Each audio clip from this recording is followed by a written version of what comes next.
To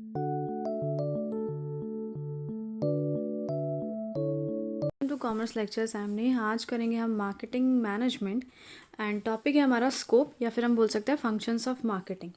so marketing के यहाँ पे 3 फंक्शंस हैं जो तो मैंने मेंशन कर रखे हैं डिटेल में। इसे अब पॉइंट्स में हम पढ़ने वाले हैं। सो देखो क्या है इसके फंक्शंस। सबसे पहला है फंक्शंस ऑफ एक्सचेंज हो रहा है कुछ, ठीक है।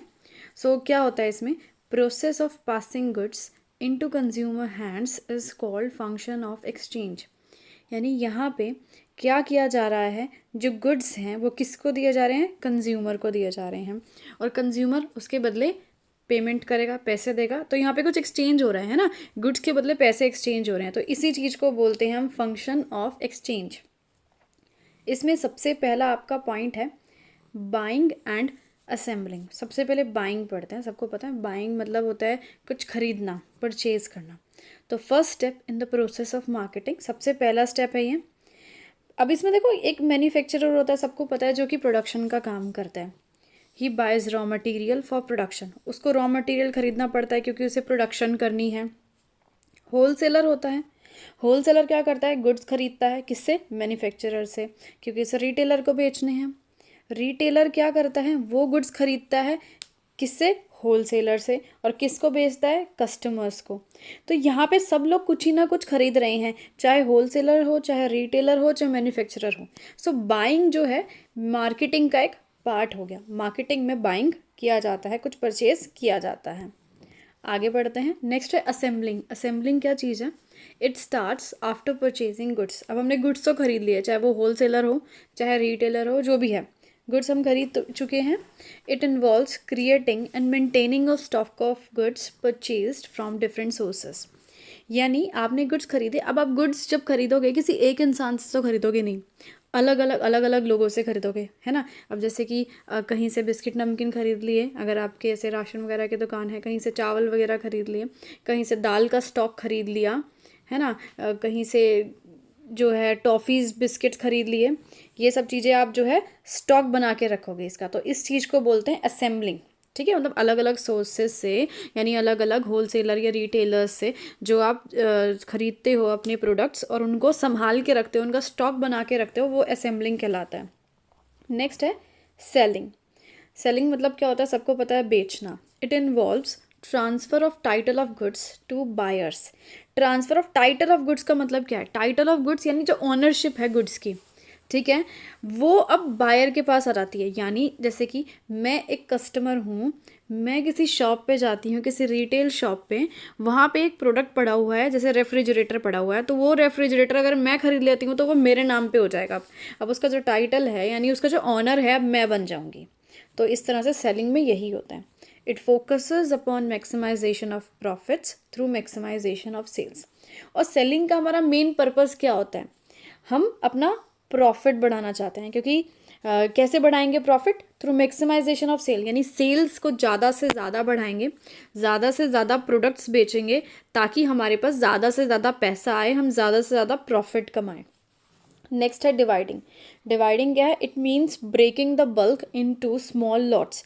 अब हम जो सामान है उसे बल्क में खरीदते हैं, उसको छोटे छोटे लॉट्स में, पार्ट्स में डिवाइड करना कहलाता है डिवाइडिंग। जैसे कि हम एक कट्टा भर के कुछ दाल का ले आए, तो छोटे छोटे पैकेट्स में हमने उसे बांध दिया, 1 kg के, 2 kgs के पैकेट्स में, तो ये डिवाइडिंग कहलाता है। नेक्स्ट फंक्शन आपका फंक्शंस ऑफ फिजिकल सप्लाई। देखो इसमें क्या होता है, फिजिकल सप्लाई यानी कुछ फिजिकली गुड्स को मूव किया जा रहा है एक जगह से दूसरी जगह पर। तो सबसे पहला है इसमें ट्रांसपोर्टेशन, यानी गुड्स का ट्रांसपोर्ट करना। It involves selecting a mode of transport which helps manufacturer to transport the goods from one place to another. इसमें क्या चीज़ आती है, मोड ऑफ ट्रांसपोर्ट चूज़ करना। मोड ऑफ ट्रांसपोर्ट क्या है कि कौन सा ट्रांसपोर्ट हम यूज़ कर रहे हैं। हम ट्रेन के थ्रू अपना सामान एक जगह से दूसरी जगह पहुंचा रहे हैं, ट्रक के थ्रू, शिप के थ्रू, कैसे, कौन सा हम ट्रांसपोर्ट यूज़ कर रहे हैं अपने गुड्स को एक जगह से दूसरी जगह ले जाने के लिए, वो कहलाता है आपका ट्रांसपोर्टेशन।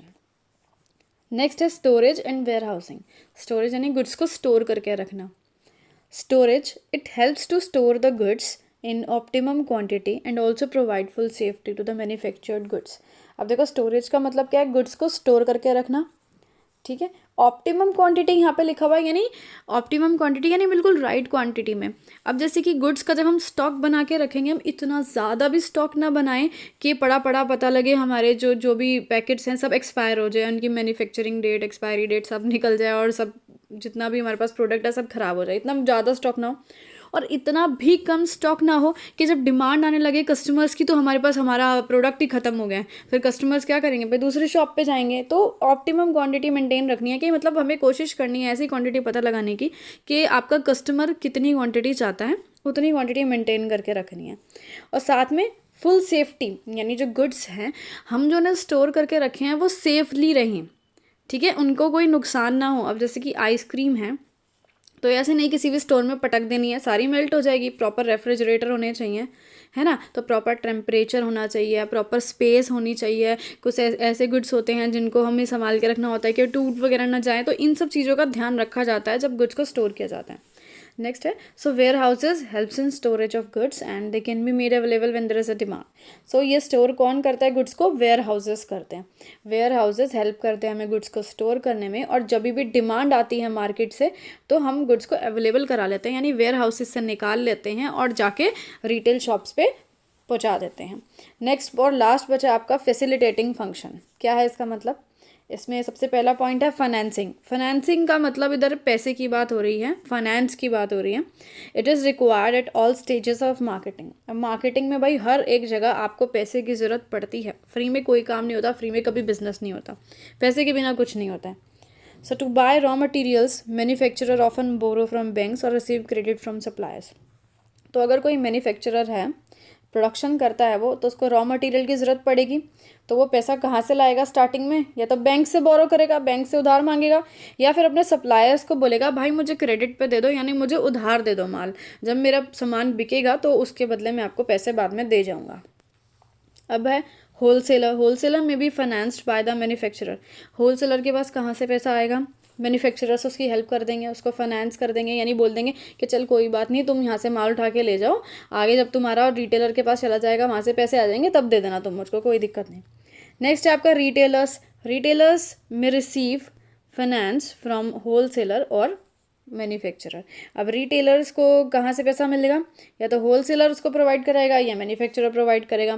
फाइनली कौन आते हैं, retailers often provide financing to customers. अब कस्टमर्स को कौन फाइनेंस प्रोवाइड करेगा, यानी कस्टमर्स की कौन हेल्प करेगा, रिटेलर्स। जैसे कि हम लोग जाते हैं ना दुकान पे कुछ खरीदने, हमारे पास पैसे नहीं होते तो हम ऐसे बोल देते हैं कि कोई बात नहीं भैया, हम 1 हफ्ते बाद दे देंगे, 1 तारीख को दे देंगे, आप खाते में सब लोग सब चीज़ें मेंशन करते रहो, है ना। तो रिटेलर्स हमारी हेल्प करते हैं, कस्टमर्स की हेल्प करते हैं।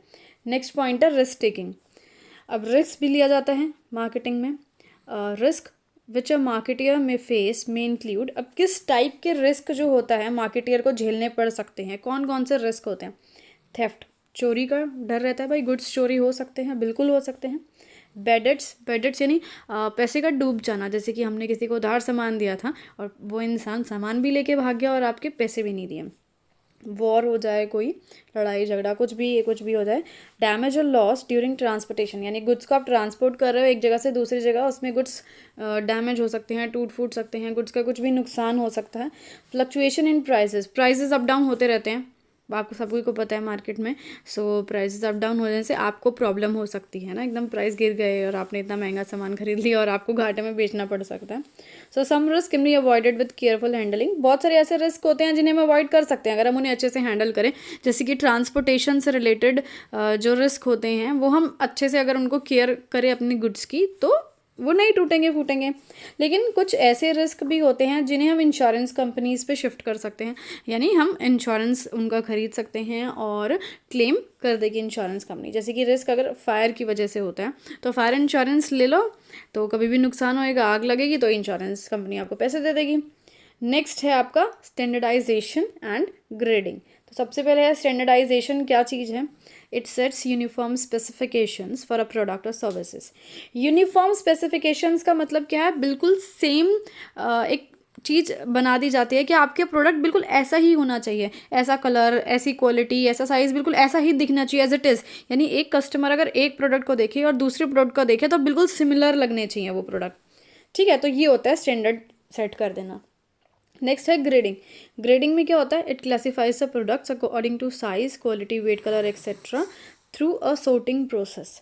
अब ग्रेडिंग में क्या होता है, प्रोडक्ट्स को ना ग्रेड्स दे दिए जाते हैं उसके अकॉर्डिंग, किसके अकॉर्डिंग, जैसे साइज़ के अकॉर्डिंग कि भाई ये 10 किलो की थैली है, ये 20 किलो की थैली है, ये 50 किलो का पूरा कट्टा है, ऐसे करके। क्वालिटी के अकॉर्डिंग कि ये अच्छी क्वालिटी का है, ये थोड़ी सी इन्फीरियर क्वालिटी का है, ये इतने वेट का है, इतने कलर का है, ऐसे जो है ग्रेड्स दे दिए जाते हैं। sorting प्रोसेस इसलिए बोला गया है क्योंकि इसमें गुड्स को सॉर्ट किया जाता है, जैसे कलर के अकॉर्डिंग अलग अलग डिफरेंट डिफरेंट कर दिया, वेट के अकॉर्डिंग प्रोडक्ट्स को डिफरेंट डिफरेंट कर दिया। सब ये मार्केटिंग के ही पार्ट है। नेक्स्ट और लास्ट है आपका market information. Marketing research and analysis predict the buyer behavior, habits, taste preferences और substitute products. So marketing जो है हमें हेल्प करती है हमारे बायर का बिहेवियर जानने में, हमारे बायर का बिहेवियर कैसा है, उसकी हैबिट्स कैसी है, उसके टेस्ट प्रेफरेंसेस कैसे हैं, या मार्केट में और कौन सा सब्सटीट्यूट प्रोडक्ट है। सो अगर अपने पास पूरी मार्केट इन्फॉर्मेशन होगी तो हम इन सभी चीज़ों को अच्छे से यूज़ कर पाएंगे।